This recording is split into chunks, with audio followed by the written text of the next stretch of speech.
Hello and welcome to the MCQ lecture series. So today I have MCQs with respect to public finance. So let's get started.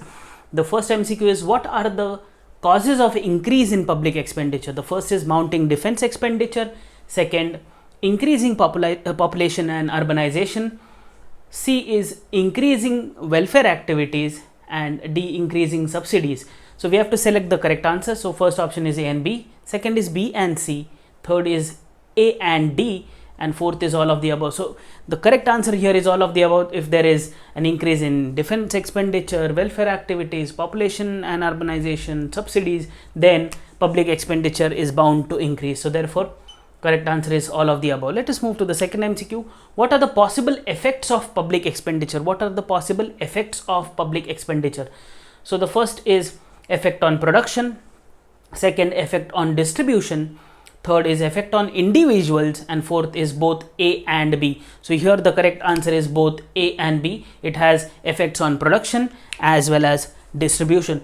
Then we have the third question, which is, who propounded the socio-political theory of taxation? Socio-political theory of taxation. Was it John Maynard Keynes? Was it Adolf Wagner? Whether it was M.D. Morris or none of the above? So here the correct answer is Adolf Wagner propounded the socio-political theory of taxation. Let us now move to the fourth MCQ, which we have here. When can a proportional tax system be used? Proportional tax system be used when there is falling marginal utility of money, which relates to increasing rate of income, which is equal to increasing rate of income. Second is falling marginal utility of money is greater than increasing rate of income.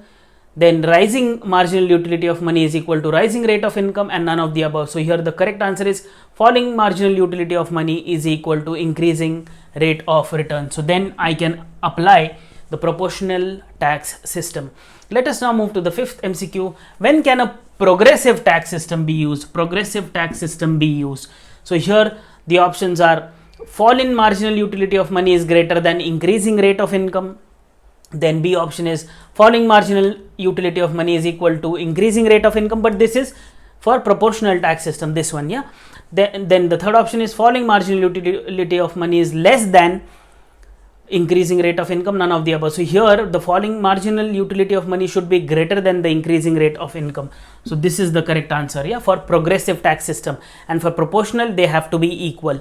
Then let us move to the sixth MCQ. Which theory propounds that there is an exchange relationship or quid pro quo between taxpayers and the government? So here we have the benefit received theory, the ability to pay theory, the Heckscher-Ohlin theory, and none of the above. So here the correct answer is, which talks about quid pro quo between the taxpayer and the government? It is the benefit received theory talks about that. Then the last MCQ is, the rate of tax increase with increase in tax base is called what?